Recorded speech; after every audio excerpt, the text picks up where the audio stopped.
السلام علیکم۔ یہ 2-3 سوالات ہیں۔ پہلا سوال تو یہ ہے کہ کیا اللہ نے یہ حکم دیا ہے کہ آپ جہاں کہیں سے بھی نکلیں اپنا رخ مسجد حرام کی طرف کر لیں، تو اس پر عمل کیسے ممکن ہو سکتا ہے؟ یقینی سی بات ہے کہ کہیں گلی کا رخ ہی اس دوسری طرف ہوتا ہے، کہیں گھر سے آدمی نکلے گا آگے پیچھے بھی ہوتا ہے، آگے بھی چلنا ہوتا ہے پیچھے بھی چلنا ہوتا ہے، دائیں بائیں بھی جانا پڑتا ہے، تو ہمہ وقت مسجد حرام کی طرف منہ کیسے کیا جا سکتا ہے؟ پھر یہ بھی کہہ رہے ہیں کہ اس کو اللہ نے یہ کہا کہ تم پر کوئی لوگوں کے لیے دلیل نہ رہے، یہ عمل کرنے سے کوئی دلیل نہ رہے، اور پھر اس کا نتیجہ بھی یہ بتایا ہے کہ تاکہ میں اپنی نعمت پوری کر دوں اور تم ہدایت پاؤ۔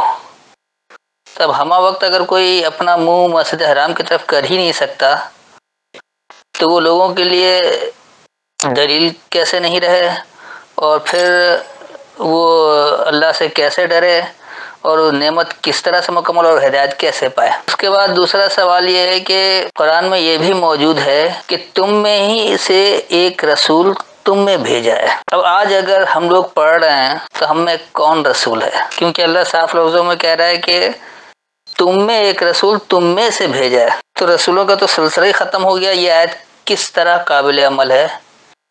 یقینی سی بات ہے کہ محمد رسول اللہ کے بعد تو کسی رسول نے آنا نہیں ہے، لہٰذا یہ آیت ناقابل عمل ہے۔ اس کو قرآن میں کیوں رکھا گیا ہے؟ یا واقعی ایسا حکم ہے یا نہیں ہے؟ تیسرا سوال یہ بھی ہے کہ رسول کیا کرتا ہے، رسول کے فرائض کیا ہوتے ہیں؟ اور پھر چوتھا سوال یہ بھی ہے کہ کیا اللہ نے یہ کہا ہے کہ تم مجھے یاد کرو تو میں تمہیں یاد رکھوں گا؟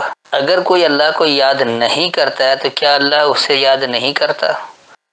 تو یہ اللہ کے اصول کے خلاف، اللہ کے رحم دلی کے خلاف ہے، اس کے رحمان ہونے کی صفت کے خلاف ہے۔ یہ کیسے ممکن ہے؟ تو ان سب سوالات کے جوابات کے لیے سورہ بقرہ آیت نمبر 150 اور 151 152 ان 3 آیتوں کو دیکھ لیں۔ اس وقت میرے پاس حافظ نظر احمد والا ترجمہ ہے، پہلے میں ان کا ترجمہ بتا دوں گا، پھر جو میری فہم ہے میں اس سے وضاحت کروں گا، اور آخر میں یہ بھی واضح کروں گا کہ آیتیں کس طرح قابل ہدایت تھی، ہے اور ہمیشہ کے لیے رہے گی۔ ایسا ہو نہیں سکتا کہ قرآن میں کوئی ایسی آیت ہو جو کسی خاص وقت کے لیے ہی قابل عمل ہو اور اس کے بعد وہ ناقابل عمل ہو جائے۔ تو قرآن میں ایسی کوئی آیت نہیں ہے جو حال میں قابل ہدایت نہ ہو۔ صرف ماضی کا قصہ قطعی نہیں ہے، صرف مستقبل کی کوئی پیشن گوئی نہیں ہے، سارا کچھ حال میں ہی ہونا ہے، کیونکہ یہ کتاب زندہ انسانوں کے لیے ہے، مردہ لوگوں کے لیے ہدایت نہیں ہے۔ تو آئیے سب سے پہلے اس کی فہم حاصل کرتے ہیں۔ اس وقت میرے پاس حافظ نظر احمد والا ترجمہ ہے، تو 2 کی 150 151 اور 152، اور جہاں کہیں سے آپ نکلیں اپنا رخ مسجد حرام کی طرف کر لیں، اور تم جہاں کہیں ہو سو کر لو اپنے رخ اس کی طرف، تاکہ لوگوں کے لیے تم پر کوئی دلیل نہ رہے سوائے ان کے لیے جو ان میں سے بے انصاف ہیں۔ سو تم ان سے نہ ڈرو اور مجھ سے ڈرو، تاکہ میں اپنی نعمت تم پر پوری کر دوں اور تاکہ تم ہدایت پاؤ۔ جیسا کہ ہم نے تم میں ایک رسول تم میں سے بھیجا، وہ تم پر ہمارے حکم پڑھتے ہیں اور وہ تمہیں پاک کرتے ہیں، اور وہ تمہیں کتاب و حکمت دانائی سکھاتے ہیں، اور تمہیں وہ سکھاتے ہیں جو تم نہ تھے جانتے۔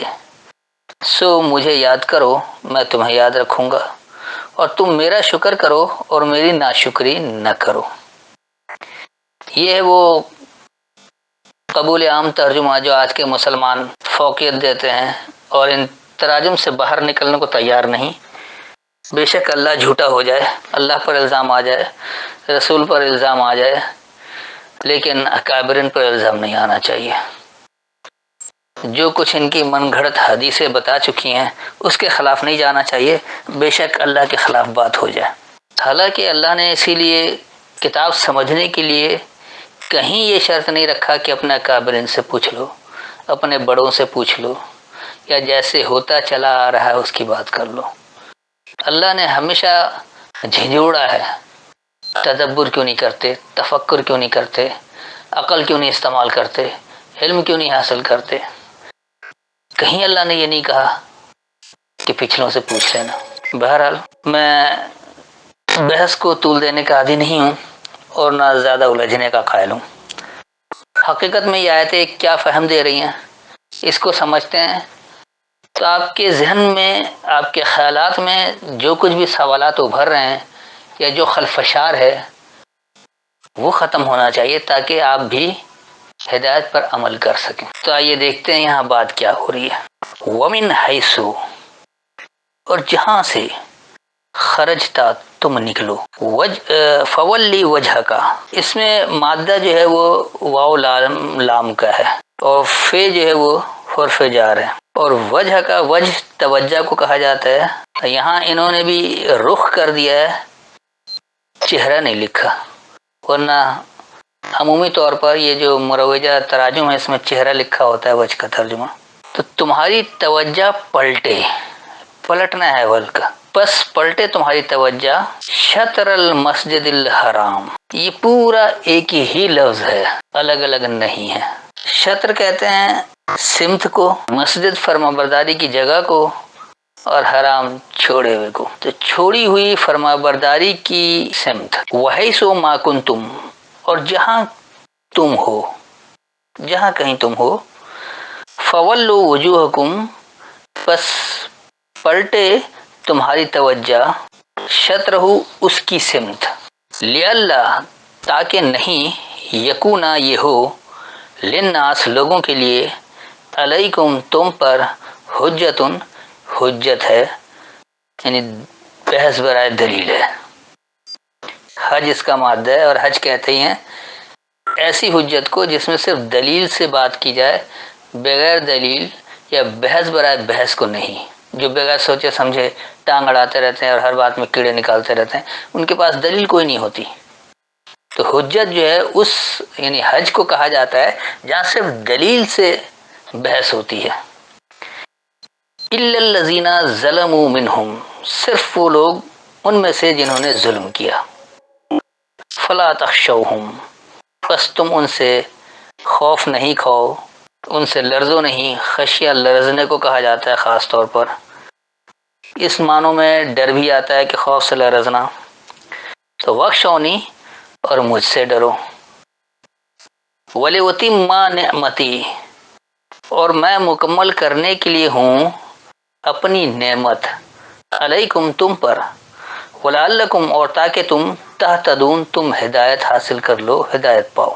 کما ارسلنا، جیسا کہ ہم نے بھیجا، فیکم، تم میں، رسولا منکم، تم میں سے ایک پیغام دینے والا، یتلو علیکم، وہ سمجھ کر پڑھتا ہے تم پر، آیاتنا، ہماری آیتیں، ویزکیکم، اور وہ تمہیں فروغ دیتا ہے، ویعلمکم الکتاب والحکمت، یعنی وہ تمہیں علم دے رہا ہے الکتاب اور اس کے احکامات کا، ویعلمکم، اور وہ تمہیں علم دے رہا ہے، ما لم تکونوا تعلمون، جو تم نہیں تھے علم رکھتے۔ فاذکرونی، پس مجھ سے یاد دہانی لو، اذکرکم، میں نے تمہاری یاد دہانی دی ہے، واشکروا لی، اور قدر کرو میرے لیے، ولا تکفرون، اور تم انکار کرنے والے نہیں بنو۔ یہ تھا اس کا لفظی ترجمہ۔ اب میں پہلے آپ کو اس کا رواں ترجمہ بتا دوں، پھر اس کے بعد اس کی وضاحت کرتا ہوں کہ یہ آیتیں کس طرح قابل عمل ہے، قابل ہدایت ہے۔ اور جہاں کہیں سے تم نکلو، بس چھوڑی ہوئی فرما برداری کی جگہ سے دور ہوتی ہوئی سمت تمہاری توجہ پلٹے، اور جہاں بھی تم ہو، بس اس سے دور ہوتی ہوئی سمت تمہاری توجہ پلٹے، تاکہ یہ لوگوں کے لیے تم پر حجت نہ ہو، صرف ان میں سے ظلم کرنے والے لوگ، بس تم ان سے نہیں لرزو اور مجھ سے لرزو، اور میں تم پر اپنی نعمت مکمل کرنے کے لیے ہوں، اور تاکہ تم ہدایت حاصل کر لو۔ جیسا کہ ہم نے تم میں پیغام دینے والا تم میں سے ہی بھیجا، وہ تم پر ہماری آیتیں سمجھ کر پڑھتا ہے، اور وہ تمہیں فروغ دیتا ہے، یعنی وہ تمہیں الکتاب اور اس کے مقاصد کا علم دیتا ہے، اس کے احکامات کا علم دیتا ہے، اور وہ تمہیں وہ علم دیتا ہے جو علم تم نہیں رکھتے تھے۔ بس تم مجھ سے ہی یاد دہانی لو، میں نے تمہاری یاد دہانی دی ہے، اور میرے لیے قدر کرنے والے بنو اور تم انکار نہیں کرو۔ یہ تھا اس کا رواں ترجمہ۔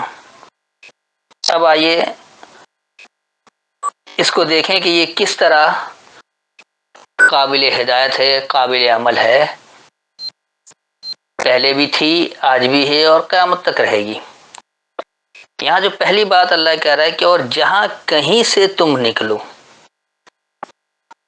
اب یہاں پر جو ہمارے مروجہ مترجم ہیں، جو آج کل کے مسلمانوں کو قابل قبول ترجمہ ہے، اس میں لکھا ہے جب آپ نکلیں، یعنی محمد صلی اللہ علیہ وسلم کے اوپر فٹ کر دیا ہے کہ اللہ محمد کو حکم دے رہے ہیں کہ جہاں کہیں سے نکلو تو کرنا کیا نکل کر کہ چھوڑی ہوئی فرما برداری کی جگہ سے دور ہوتی ہوئی سمت تمہاری توجہ پلٹے۔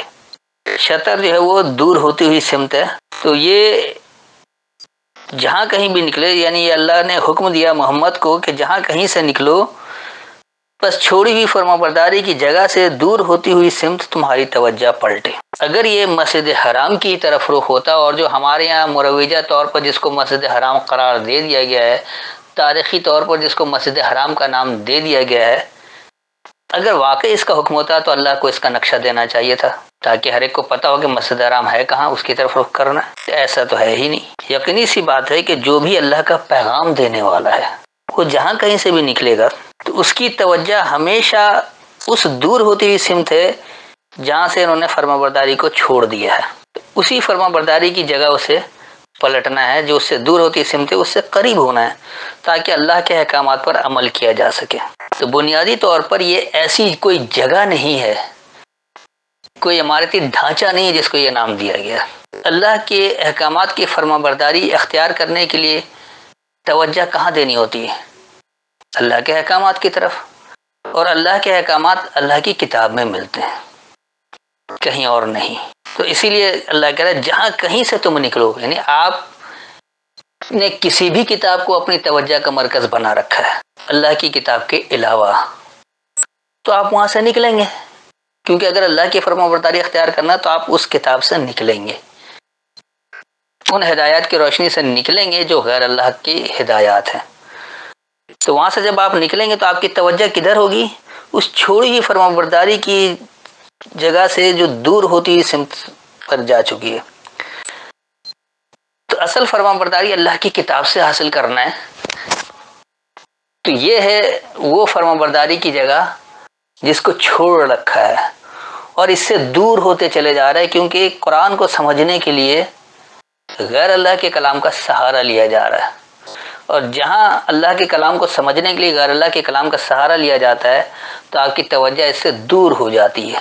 تو یہ دور ہوتی ہوئی چھوڑی ہوئی فرما برداری کی جگہ، اس سے جو آپ کی سمت دور ہو چکی ہے، اس کی طرف توجہ کو پلٹنا ہے۔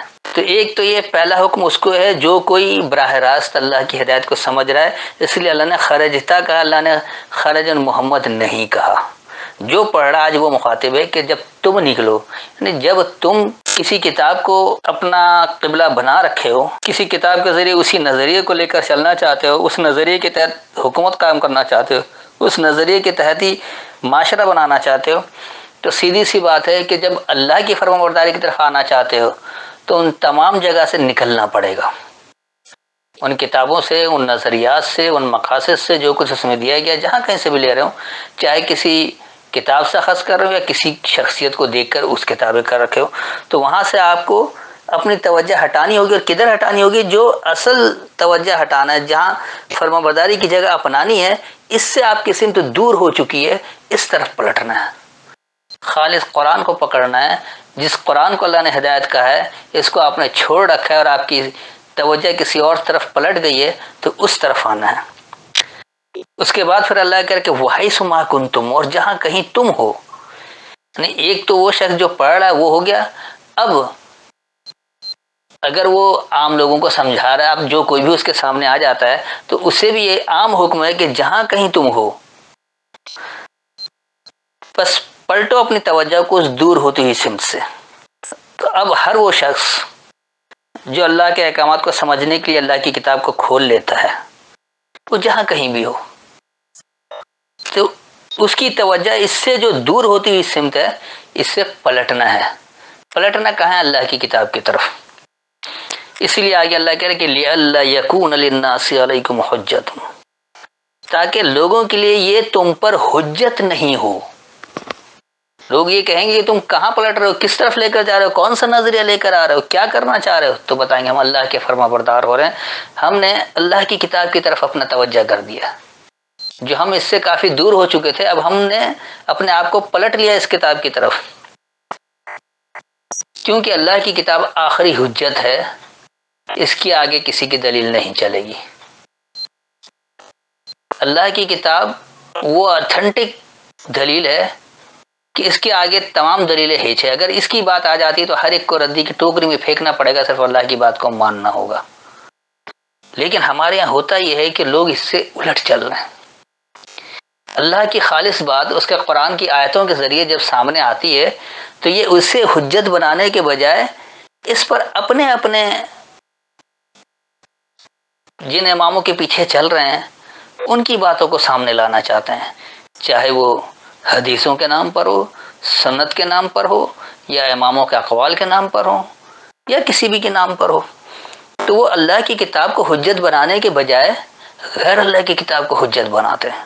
یہی وجہ ہے کہ اس سے دور ہوتے چلے جا رہے ہیں، اور اس نتائج سے بھی دور ہو رہے ہیں جو اللہ بتا رہا ہے ماننے والوں کا کیا نتیجہ ہونا چاہیے۔ تو اللہ نے صاف کہہ دیا کہ یہ کس لیے اس طرح تمہاری توجہ کی سمت کدھر ہونی چاہیے، اللہ کے مسجد حرام کی طرف کیوں آئے، کہ لوگوں پر یہ حجت نہیں ہو۔ پھر آگے اللہ بتا رہا ہے کہ إِلَّا الَّذِينَ ظَلَمُوا مِنْهُمْ، صرف وہ لوگ ان میں سے جو ظلم کرنے والے، جو اللہ کی آیتوں کا انکار کرتا ہے وہی تو ظالم ہے۔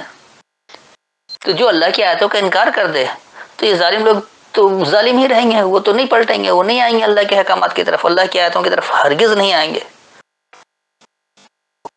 تو آگے پھر اللہ کیا کہہ رہے کہ فَلَا تَخْشَوْهُمْ وَاخْشَوْنِي، بس تم ان کے خوف سے لرزو نہیں، میرے خوف سے لرزو۔ آپ کو لوگوں کا ڈر نہیں ہونا چاہیے کہ اگر ہم نے خالص قرآن کی بات کر دی تو لوگ تو فتویٰ لگا دیں گے، کوئی کافر ہونے کا فتویٰ لگائے گا، کوئی پرویزی ہونے کا فتویٰ لگائے گا، کوئی قادیانی ہونے کا فتویٰ لگائے گا۔ اس سے آپ کو ہرگز نہیں گھبرانا چاہیے، کیونکہ آپ کو لوگوں کے خوف سے نہیں لرزنا ہے کہ لوگ کیا کہیں گے، کیا فتویٰ لگا دیں گے۔ وہ پیچھے کم عقل لوگوں کو لے کر دھاوا بھی بول دیتے ہیں، جان سے بھی مار دیتے ہیں، لیکن آپ کو اس سے گھبرانا نہیں چاہیے۔ اللہ کہہ رہا ہے کہ تم ان کے خوف سے نہیں لرزو، میرے خوف سے لرزو۔ جب خالص اللہ کے ہو جائیں گے تو لوگوں سے بچانا بھی اللہ ہی کا کام ہے۔ اب میں ابھی اس طرف نہیں جاؤں گا، ابھی تو صرف اس آیت کی تشریح ہے کہ اس آیت کو اچھی طرح سے سمجھ لیں۔ اور ایسا کس لیے ہوگا کہ آپ لوگوں کے خوف سے نہ لرزیں بلکہ اللہ کے خوف سے لرزیں، کس لیے کہ وَلِأُتِمَّ نِعْمَتِي عَلَيْكُمْ، کہ میں تم پر اپنی نعمت مکمل کرنے کو، پھر اللہ اپنی نعمت تم پر مکمل کرے گا۔ اللہ کی نعمت کیا ہے؟ اللہ کی کتاب ہے جس میں تمام احکامات واضح طور پر ہیں، حکم اور تفصیل سب کچھ موجود ہے، اس کا قانون تبدیل نہیں ہوتا ہے۔ اور آگے اس کا نتیجہ کیا بتا رہے کہ وَلَعَلَّكُمْ تَهْتَدُونَ، تاکہ تم ہدایت حاصل کر لو۔ ہدایت آپ کو اللہ کی کتاب سے ملے گی، غیر اللہ کی کتاب سے نہیں ملے گی۔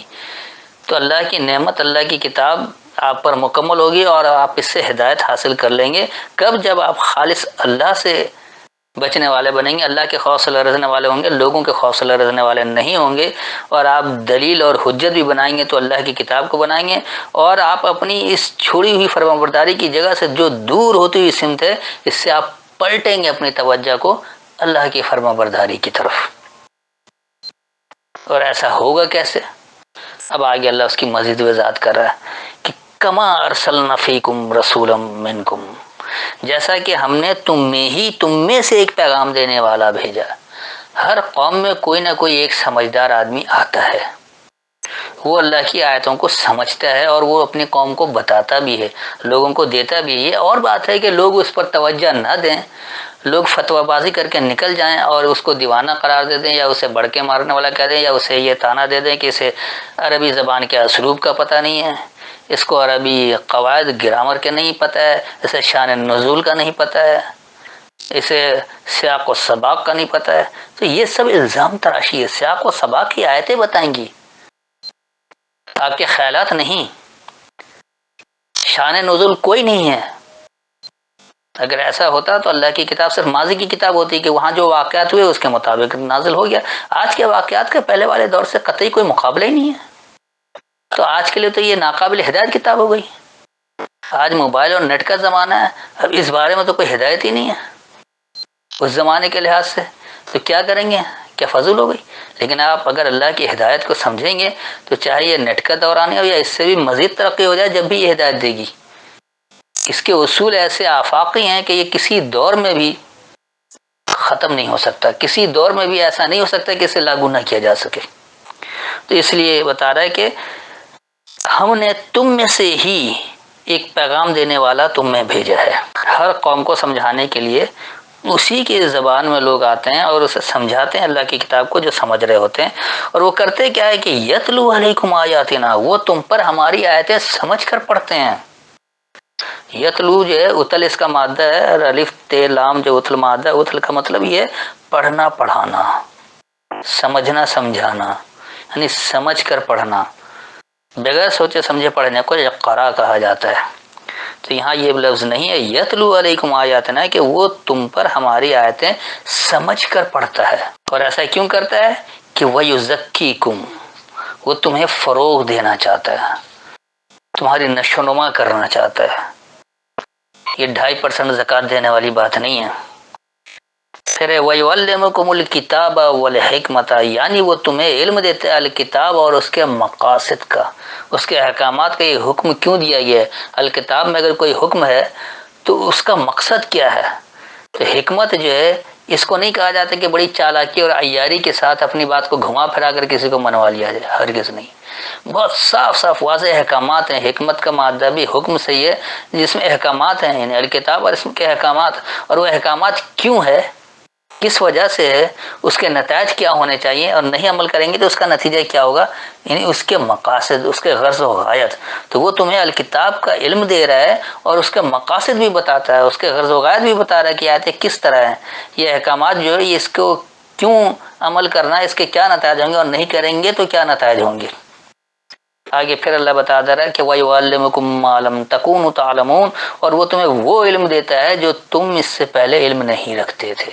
یقینی سی بات ہے کہ جب تک آپ نے قرآن کو نہیں سمجھا، آپ نے سمجھنے کی کوشش ہی نہیں کی، تو آپ اس علم تک نہیں پہنچ سکے، اس گہرائی تک نہیں پہنچ سکے کہ اللہ کے احکامات کیوں آئے ہیں، اس کا مقصد کیا ہے، اس کا نتیجہ کیا ہے۔